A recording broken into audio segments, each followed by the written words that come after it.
회생 파산이 해도 된다라고 알려지면 그만큼 회생 파산하는 사람이 늘어나고 당연히 변제 비율이 낮아질 거다. 그러면 그만큼 일반인들이 더 많은 이자를 내야 될 거다. 틀린 말은 아닙니다만 여기서 두 가지 점을 지적을 해야 됩니다. 회생 제도라는 건 돈을 갚는 겁니다.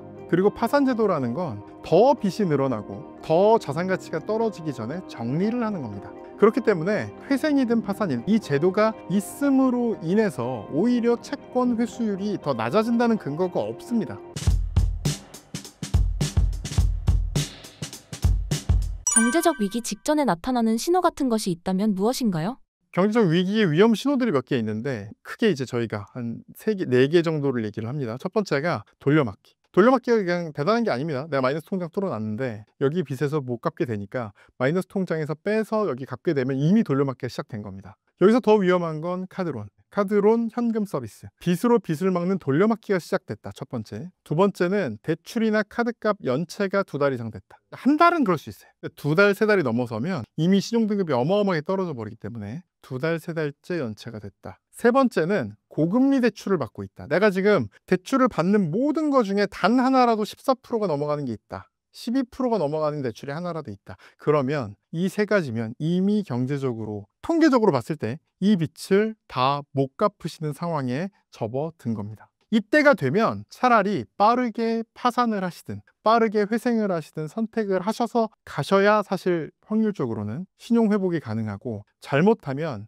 회생도 못하고 파산도 못하는 상황이 돼버립니다. 우리는 파산이 제일 나쁜 거라고 생각을 해요. 그렇지 않습니다. 파산도 못한 경우도 많아요. 그냥 영원한 악성 채무자가 돼서, 최악의 경우를 말씀드릴게요. 우리가 흔히 생각하는 최악의 경우가 노숙인이죠. 하나를 말씀드릴게요. 제가 한 15년 정도 노숙인 봉사를 했습니다. 뭐 거의 9 to 6 이렇게 일한 적도 있고, 그리고 뭐 노숙인들 시에다 곡 붙여서 막 매주 이렇게 공연도 하고 뭐 그랬어요. 또 한 그 공연만 한 3년? 4년 정도를 했었습니다. 그렇게 저 노숙인 쪽에서 이제 봉사를 좀 오래 했는데, 그러면서 이제 친해진 노숙인 분들이 많고 또 얘기들도 많이 들었습니다. 그런데 어떤 사례들이 많냐면, 제가 알았던 노숙인 한 분만 말씀을 드릴게요. 이분이 기능올림픽 메달리스트였어요. 기능올림픽 메달리스트면 그 기능으로는 거의 뭐 세계 최고라는 거잖아요. 이발로, 이용으로. 그런데 이분이 그리고 굉장히 국내 유수의 호텔, 굉장히 좋은 호텔의 이발소에도 계셨던 분입니다. 그러니까 기술로는 어딜 가도 뭐 문제가 없는 이런 분이었어요. 근데 이 이발하시던 분인데, 이분이 어떤 일을 겪었냐면 90년대 후반이 되면 어느 날 갑자기 세상이 변해요. 어떻게 변했냐면, 남자들이 머리를 자르러 이발소에 안 가는 세상이 갑자기 옵니다. 이발소를 안 가요. 그러니까 이발소라는 게 한번 싹 다 망하고 미용실의 시대가 되고, 그 이후에 바보샵이라는 게 비로소 등장한 거예요. 즉, 사람들이 어느 순간에 90년대 후반부터 남자들이 갑자기 이발소에 안 가기 시작했고, 이거는 산업 구조가 재편이 된 거죠. 그러니까 이발을 하시던 분들이 미용실로 옮기든가 아니면 뭐 새로운 기술을 배우든가 했어야 돼요. 그런데 기능올림픽 메달리스트 정도로 능력이 있던 분들은 그런 식으로 쉽사기가 굉장히 어렵습니다. 거기다가 누가 그 산업이 그렇게 될 거라고 예측을 하겠어요. 여전히 사람들은 계속 오잖아요. 줄어드는 거예요. 자영업자 입장에서 보면 산업이라는 게 갑자기 뭐 변화한다는 건 눈에 보이지 않습니다. 지금 이 방송 보시는 분들 중에서도 지금 이미 몰락하고 있는 일에 종사하고 계시는 분들이 꽤 있을 겁니다. 그리고 신문 뉴스에서 이거는 없어질 직업이야 라고 얘기를 해줍니다. 그럼에도 불구하고 나는 몰라요.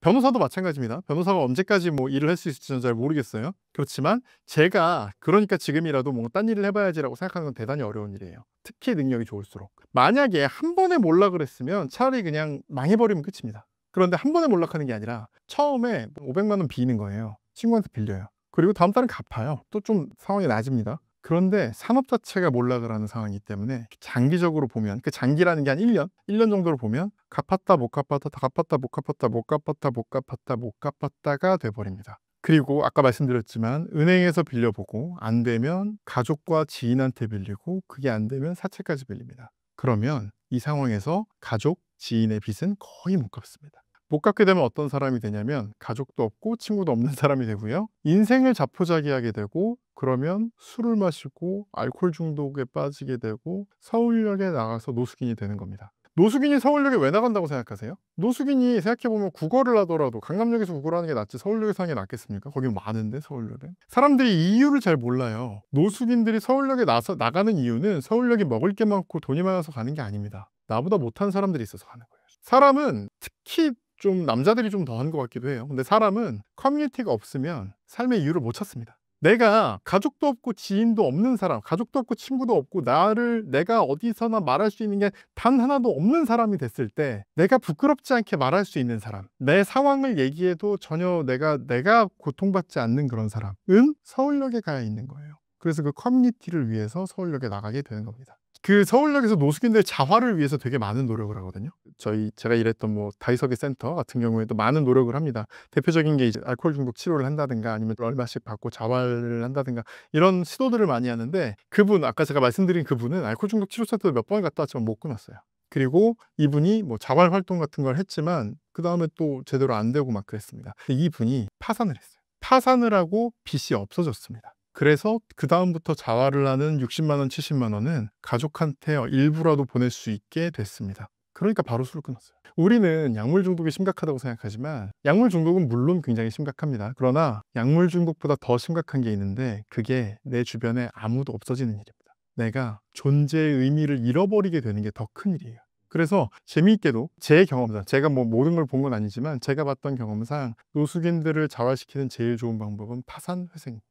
경제적으로 보통 그런 분들이 빚이 많아서 나오게 된 거예요. 이분들이 빚을 끊어주고 지금부터 성실하게 버는 돈을 가족과 친구에게 조금씩이라도 갚게 돼서 면이 어느 정도 서게 되면 이 사람은 이제 사회인이 됐고, 그러면 비로소 이 사람은 일을 시작할 수 있게 되고, 그러면 비로소 이 사람이 사회의 구성원으로서 살아갈 수 있게 되는 겁니다. 최악의 경우는 뭐냐면요, 파산 회생도 못하는 경우들이 많아요. 영원한 악성 채무자, 의료보험료도 못 내요. 그럼 병원도 못 갑니다. 나중엔 주민등록까지 없어져요. 그리고 범죄에 이용당하죠. 대포폰, 대포차 이런 거에 이용당해요. 그러면 전과까지 막 생기게 됩니다. 이게 최악입니다. 파산할 수 있을 때 파산을 하는 건 오히려 최악까지는 아닌 거예요. 차악이에요, 차악. 우리는 파산이 최악이라고 생각하지만 파산보다 나쁜 상태는 얼마든지 있습니다. 그 전에 회생이건 파산이건 하셔야 됩니다. 제가 근데 지금 자꾸 회생 파산이라고 얘기를 하는데 사실은 회생 뭔지 모르시잖아요.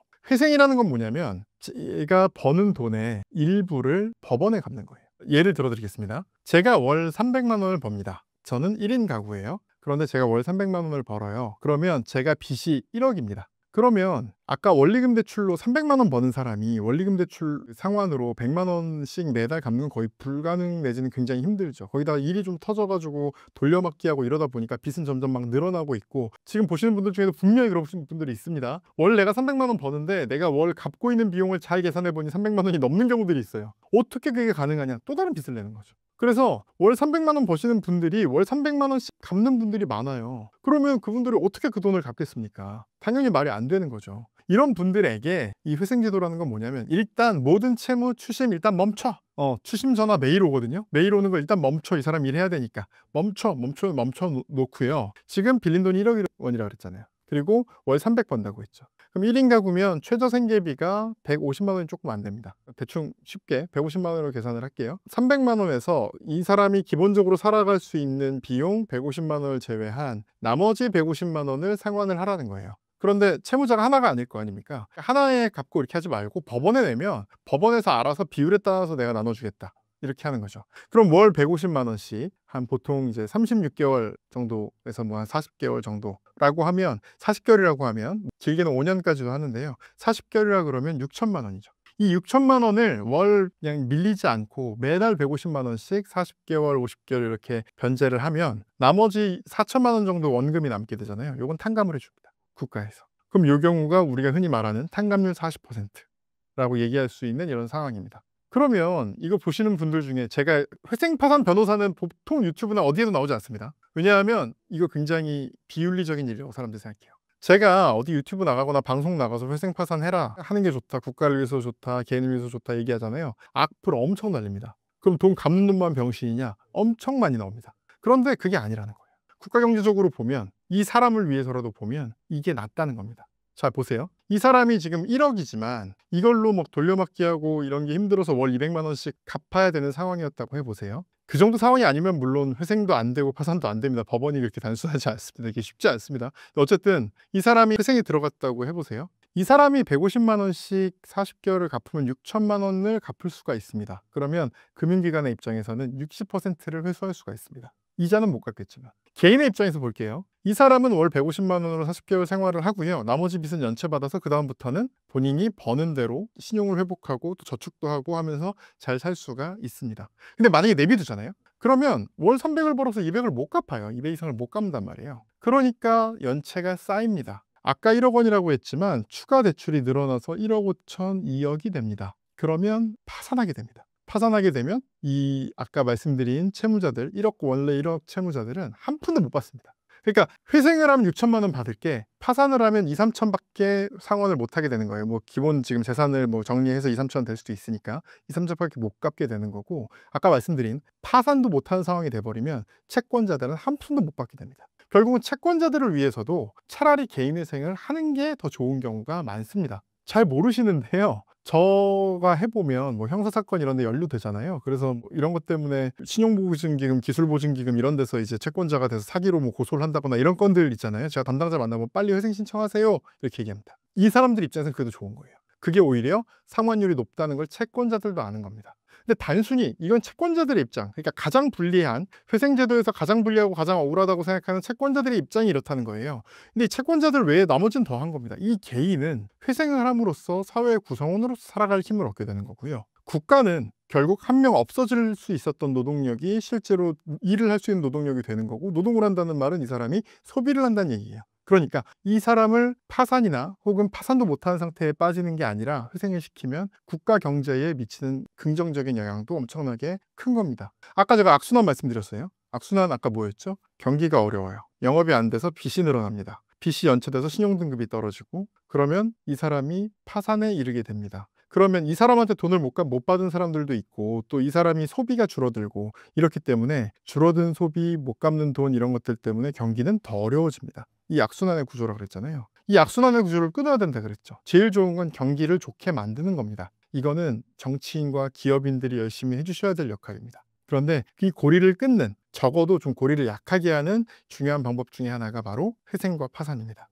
빚을 줄여주고, 빚을 줄여서라도 어쨌든 갚게 하고, 빚이 너무 커지기 전에 현재 있는 재산으로 정리를 하는 게 파산이고, 지금 내가 있는 돈을 매달 얼마씩 쭉 갚아 나가면 나머지는 상감해 주는 게 회생인데, 회생 파산으로 빚을 줄여주고 이 사람이 계속 일하고 소비할 수 있게 만들어주면 이 악순환이 점점 커지고 강해지는 것을 조금이라도 줄일 수 있게 됩니다. 국가 경제로 보면. 그래서 이런 장점도 있고, 채권자들에게도 오히려 더 좋을 수도 있고, 물론 개인에게는 훨씬 더 좋은 일이라는 거죠. 이런 게 회생이고요. 아까 말씀드렸던 파산의 경우에는 그냥 끝내는 거예요. 그러니까 내가 빚이 1억이다. 그런데 내가 갖고 있는 자산이 뭐 전세 보증금에서 2, 3천이다. 그러면 1억 채권자들한테 2, 3천 다 가져가. 그래 놓고 저는 빚도 없고 재산도 없는 사람이 되는 건데요. 또 이 얘기까지 들으면 이런 분들도 있어요. 아니 그러면 파산해도 좋은 거 아니야? 빚을 한 번에 없앨 수 있는데? 그렇게 생각할 수 있죠. 그런데 두 가지 문제가 있습니다. 첫 번째는 충분한 급여가 계속 발생하는 사람은 파산하기 어려워요. 법원에서 파산 안 시켜줍니다. 이 사람은 채무 초과가 너무 심해서 도저히 회생도 안 되고 뭣도 안 된다라고 생각을 해야 비로소 파산을 시켜줍니다.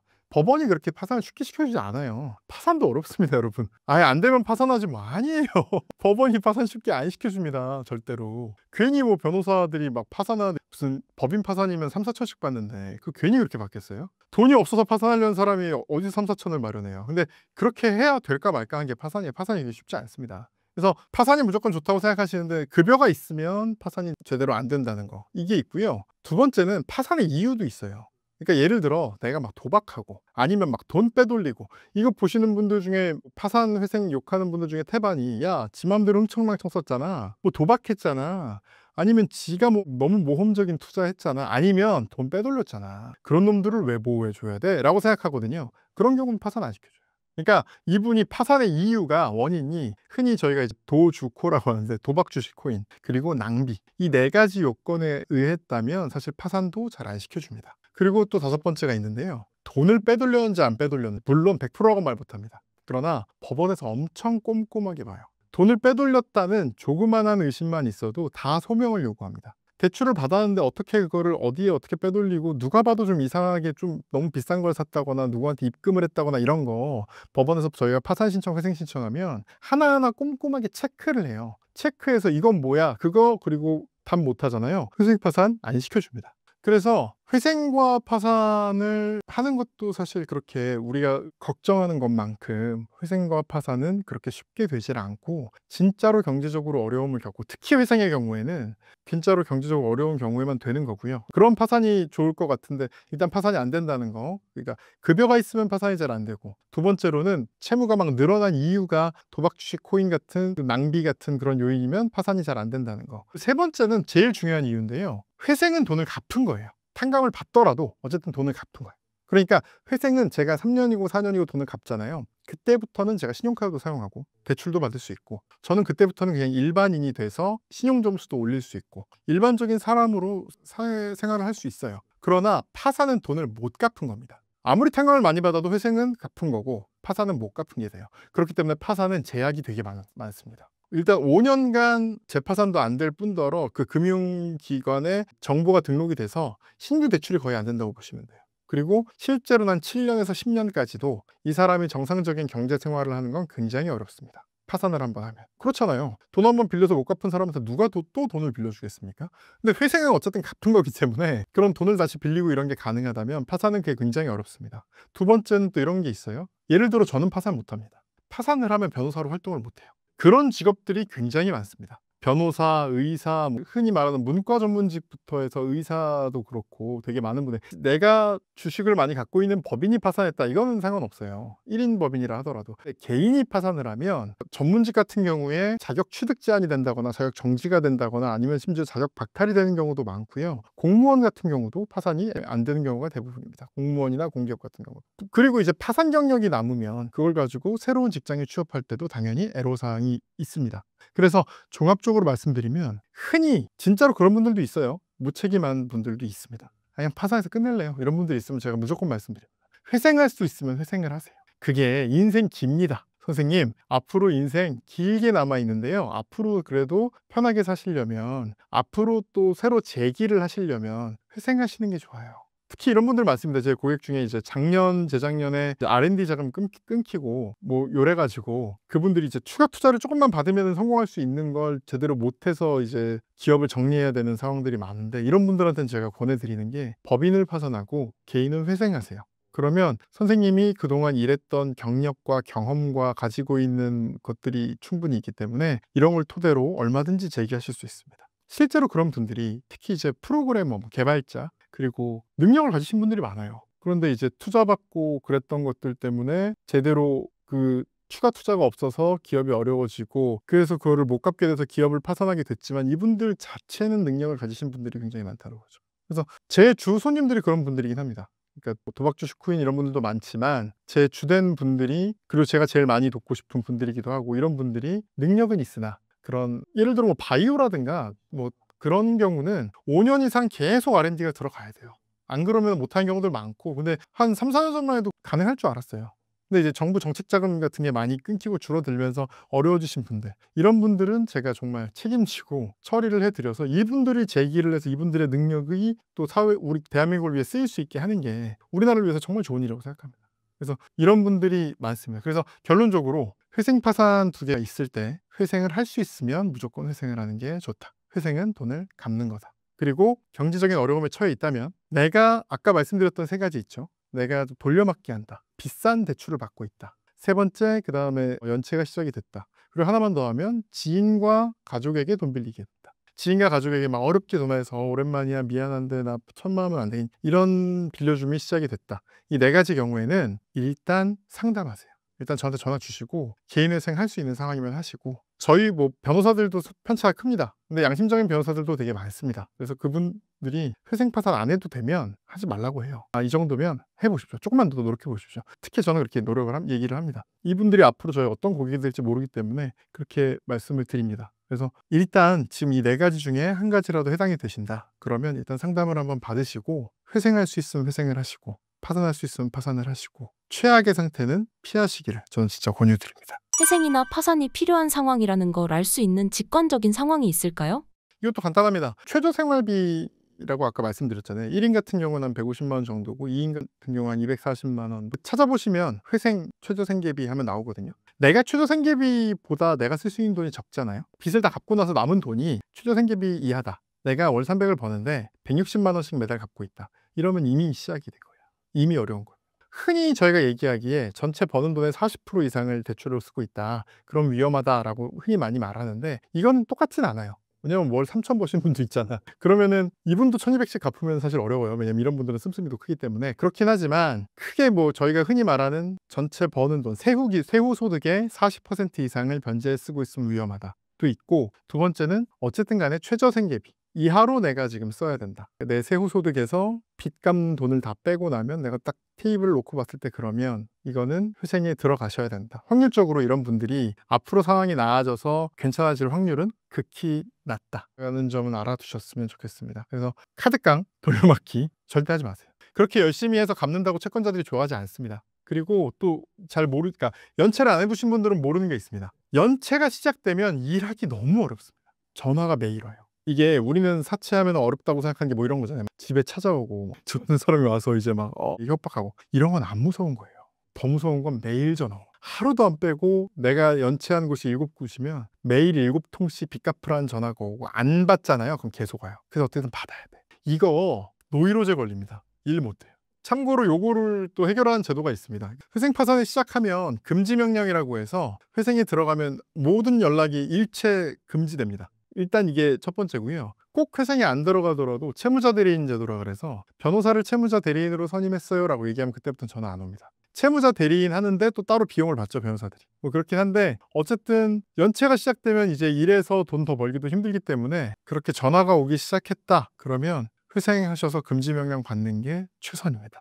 파산을 반대하는 사람들은 파산이 쉬워지면 사회가 더 혼란스러워질 것이라고 합니다. 어떻게 생각하시나요? 그거는 왜 명백하게 판단이 되냐면 97년, 98년 IMF 때는 제대로 된 개인회생 파산 제도가 없었습니다. 회생이든 파산이든 기업의 전유무였어요. 그때 그리고 굉장히 많은 기업들이 회생 파산을 했죠. 그런 얘기들 많이 하세요. 뭐냐면 회생 파산이 해도 된다라고 알려지면 그러면 당연히 그만큼 회생 파산하는 사람이 늘어나고 당연히 변제 비율이 낮아질 거다. 그러면 그만큼 일반인들이 더 많은 이자를 내야 될 거다. 라는 얘기를 하시는 분들이 많고요. 뭐 그것도 틀린 말은 아닙니다. 틀린 말은 아닙니다만 여기서 두 가지 점을 지적을 해야 됩니다. 첫 번째는 IMF 당시에 개인회생 파산 제도가 없었습니다. 그래서 당시에 좀비 채무자란 말이 있었어요. 채무가 많은데 갚지 못한 상태로 있게 되는 사람들. 이런 사람들이 거의 당시 집계, 여러 가지 집계에 따라 다르지만 거의 15만 명까지 좀비 채무자가 있었다고 봅니다. 97년, 98년 당시에 연체율이나 파산 비율, 그 다음에 좀비 채무자 비율,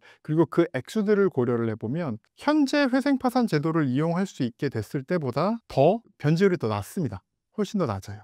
그러니까 무슨 말이냐면 아까도 말씀드렸지만 자꾸 파산만 놓고 생각을 하는데 회생제도라는 건 돈을 갚는 겁니다. 그리고 파산제도라는 건 더 빚이 늘어나고 더 자산 가치가 떨어지기 전에 정리를 하는 겁니다. 그렇기 때문에 회생이든 파산이든 특히 회생의 경우에는 이 제도가 있음으로 인해서 오히려 채권 회수율이 더 낮아진다는 근거가 없습니다. 왜냐하면 다시 말씀드리지만 이 사람이 회생도 파산도 못하는 상황이 되면 한 푼도 못 받게 되는 거예요, 채권자들이. 그러니까 사회적으로 회생과 파산을 권유하는 분위기가 되면은 연체율이 늘어날 것이다라는 그 전제 자체가 사실은 근거가 없어요. 그거를 97년, 98년 대비해도 알 수 있고, 두 번째는 사회 자체가 회생이나 파산에 대해 굉장히 관대한 사회가 있습니다. 어디죠? 미국이에요. 우리나라는 파산 한 번 하면 두 번 파산하기 상당히 어렵습니다. 미국은 세네 번씩 파산하는 사람들이 굉장히 많습니다. 그러니까 미국 같은 경우는 법인 채무가 개인에게 전가되는 비중도 굉장히 낮아요. 우리나라는 법인이 돈 빌렸을 때 법인이 마이너스가 많이 나면 법인 파산 해놔도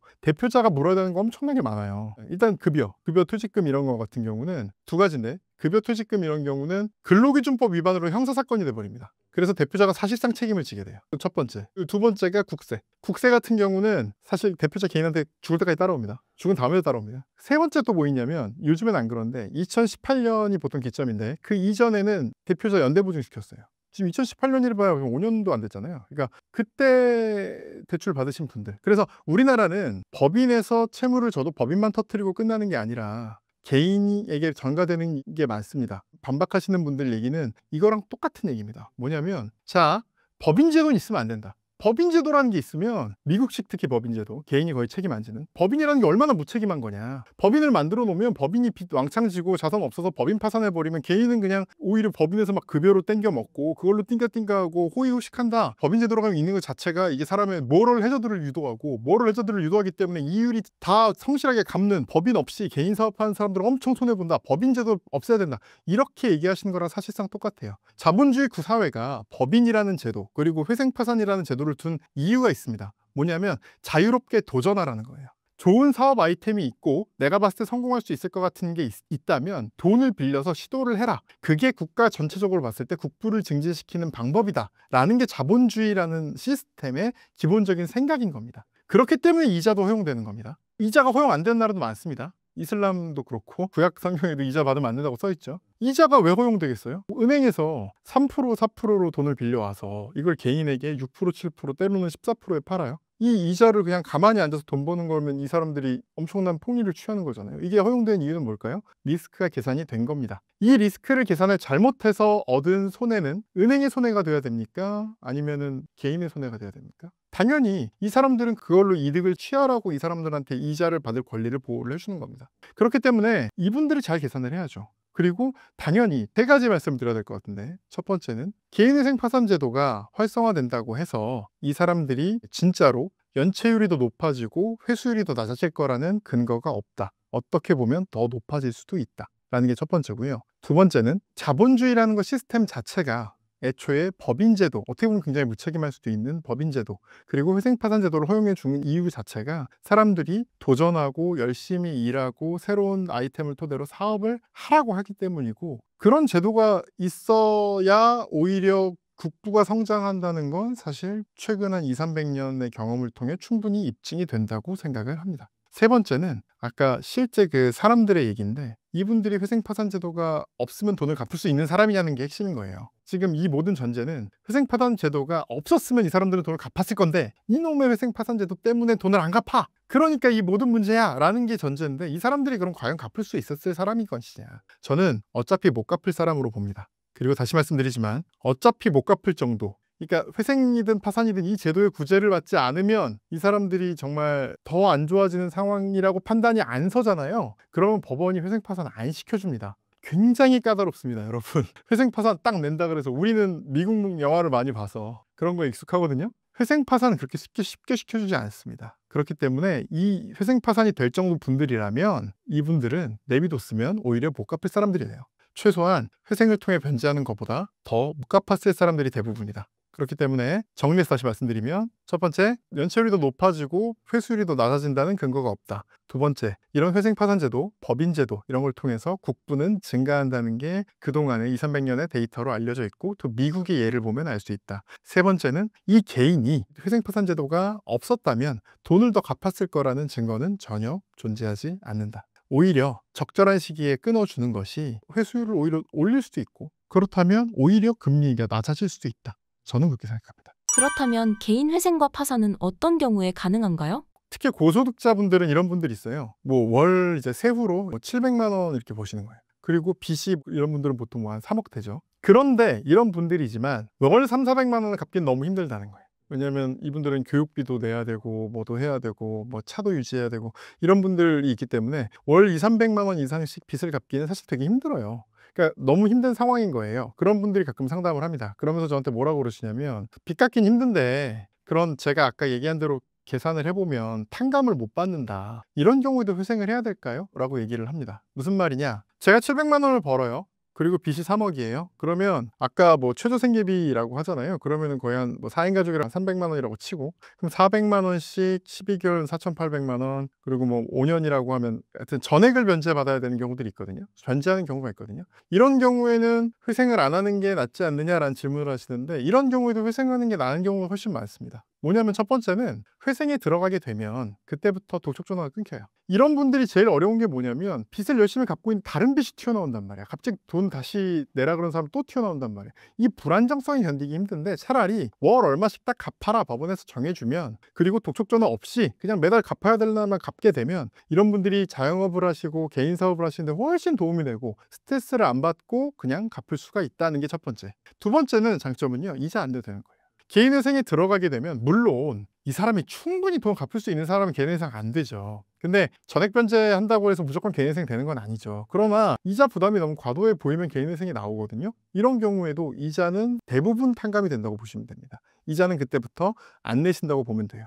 그렇기 때문에 전액을 변제하는 경우에도 개인회생을 하시는 게 좋고요. 또 아까 제가 개인회생이 파산보다 좋은 큰 이유 중에 하나가 재산을 지킬 수 있다는 거예요. 파산이라는 건 네가 갖고 있는 자산 쭉 모아봐, 네가 갖고 있는 빚 쭉 모아봐, 두 개를 딱 합쳐. 그래서 있는 채권자의 비율로 현재 있는 거를 쫙 공매 경매해가지고 남은 돈을 나눠 가져. 이게 파산이에요. 그러니까 이제 그럼 제로가 되는 거죠. 그런데 회생의 경우에는 아까 말씀드렸지만 빚을 갚는 거라고 했잖아요. 이런 분들이 생각보다 너무 많습니다. 내가 월 지금 돈을 도저히 갚을 수가 없는데도 돌려막기 하면서 갚는 이유가 뭔지 아니? 그건 내가 지금 2억짜리 부동산이 있기 때문이야. 이 2억짜리 부동산을 왜 유지해야 되냐? 뭐 여러 가지 주거 안정성 여러 가지 이유가 있겠지만 이거 내비두면 3억 되고 4억 되는 게 뻔하니까. 그러니까 이 2억짜리 부동산은 나는 꼭 지키고 싶어. 그런데 그러니까 내가 파산을 못 하겠어. 그래서 내가 계속 연차하고 빚이 눈덩이처럼 늘어나도 어떻게 하질 못하겠어. 이 상태에서 눈 한번 깜빡하면 이제 파산으로 가는 거죠. 그런데 이때 회생을 하면 재산을 지킬 수가 있습니다. 너무 좀 불공평한 거 아니에요. 이런 겁니다. 제가 지금 부동산이 2억짜리예요. 근데 제가 빚이 3억이에요. 그러면 저는 최소한 2억 원 이상은 변제해야 됩니다. 내가 갖고 있는 자산 가치 이상은 변제를 해야 됩니다. 그러니까 내가 가진 자산을 지키려면 그만큼은 변제를 해야 돼라고 법원이 판단을 하는 거죠. 그리고 내가 2억 자산이 있고 내 빚이 2억이야. 그러면 두 가지 방법이 있는 거죠. 첫 번째는 파산을 해서 제로로 만들기. 두 번째 방법은 뭐냐면 2억 원만큼 전액이지만 2억 원만큼 갚으면서 대신 이자 부담 없이 추심 부담 없이 2억 원을 매달 얼마씩 매달 3, 400만 원씩 갚으면 내 재산은 유지를 할 수가 있는 겁니다. 특히 뭐 재개발 재건축 들어가는 거 지금은 얼마 안 되는 것 같지만 지나면 더 엄청 성장할 것 같은 거 가지신 분들 되게 많을 거예요. 또 부동산 경기가 지금은 안 좋지만